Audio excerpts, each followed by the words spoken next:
Officials have confirmed to me that one 27-year-old male has drowned and died. And while the hundreds of people have driven in, they've seen hundreds of planted American flags that have been planted in loving memory of Officer Chris Oberheim. And authorities were called to this Alliance Community Bank this afternoon on the northern end of Springfield because of a bomb threat and a bank robbery. And you can see this giant hole down here. It's about 3 to 4 feet deep. I'll show you.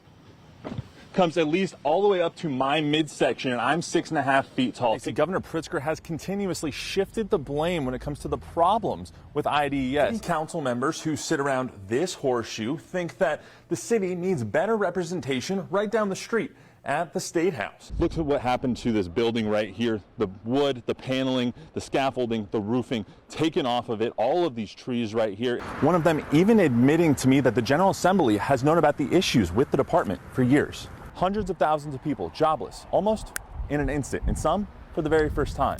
But when they turned to the Department of Employment Security to get the unemployment benefits as a safety net, the state quickly realized that the net was torn. Overpasses like the one I'm standing on right here can freeze faster than normal roads. Senate President Don Harmon says that the Senate will meet on Monday to further list the legislation and send it to the governor's desk.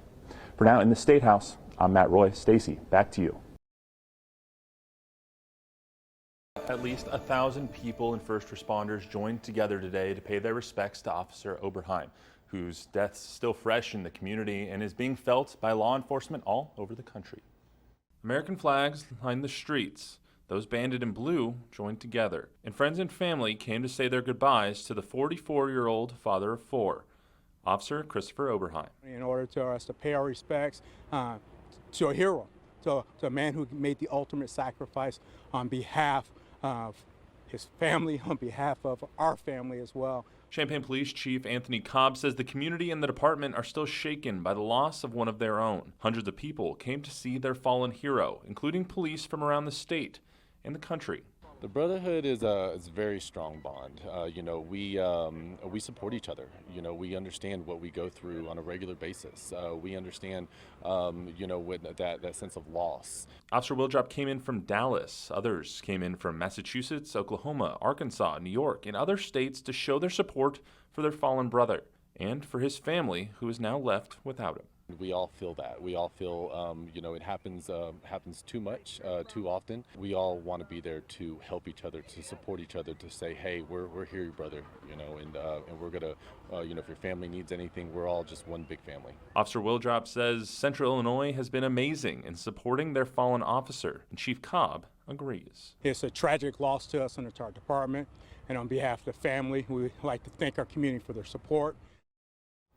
The family thanked all who came to pay their respects today and asked that the community continue to respect their privacy during the funeral and the interment tomorrow.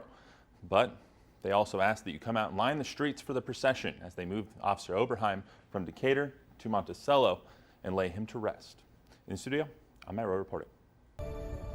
John, one of those tornadoes hit right here this afternoon around 2:15 in Assumption at Kemmerer Village, and it left destruction in its path. That's all we can say.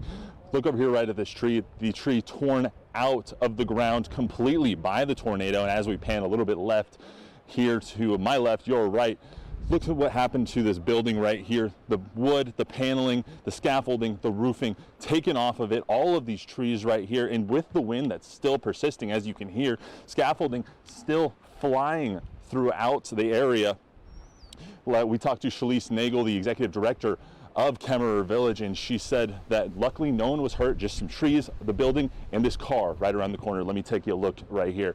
Let's take a look at this tree right here. Hundreds of pounds of pressure it takes to tear these branches off, and one of the branches landed right in this windshield on this car right here.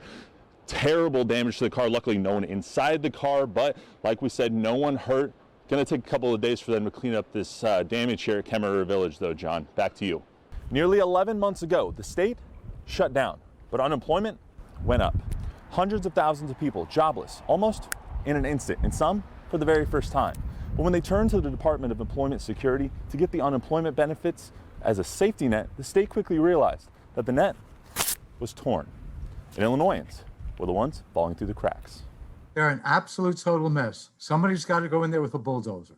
fact that the General Assembly is AWOL during the biggest crisis of my lifetime is shameful. And the agency has stopped 962,000 fraudulent claims. I can't let IDS kill me like this. To avoid the loss of potentially tens of thousands of lives, we must enact an immediate stay-at-home order for the state of Illinois. The move that sent hundreds of thousands of people to the unemployment lines. But IDES had also shut their doors because of COVID-19, forcing thousands of people to line up virtually in call centers and online, overwhelming a system that was unprepared and underfunded for years. I'm just praying that something comes through for us, because this is just really, to me, is devastating, because I just don't know what to do. We have 173 people working in the call center. We get 250,000 calls per day. And with the pressure on, the department began to falter. Even one sending nearly $12,000 to a California woman who had never lived nor worked in the land of Lincoln. Naturally, I logged into my account to see how much money I had, but when I saw that it was 12 grand, I almost had a heart attack. In July, the state spent $22 million on a callback system, replacing the, quote, lottery-based system that they had previously, almost instantaneously. That was too overwhelmed. How long have I been waiting? I've been waiting about 2 months for a callback. The great system has turned out to be a failure. Callback times skyrocketed. Claimants were distressed, and lawmakers became more and more disgruntled with the department, calling for audits and hearings on them, while also admitting fault in their role for not supporting IDES. IDES needs to take the moment and explain it to the people of Illinois, and certainly explain it to the members of the legislature. We have known for the last few years that the department was working with antiquated equipment. Their computers are slow. They don't talk to each other. There's a lot of issues with that. And then, in late 2020, a huge problem emerged: fraud. So there are increased incidents of fraud in the unemployment insurance system. I keep getting all kinds of notifications. I got all kinds of things here. I've never lived or worked in Illinois. Somebody applied for unemployment under my name.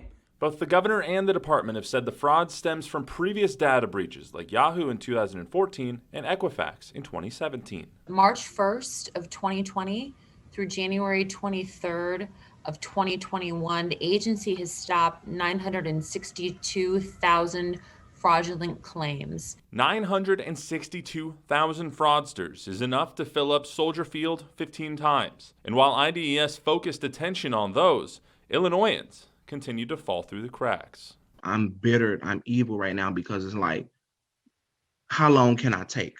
How much can I take from this? I don't know what's going on.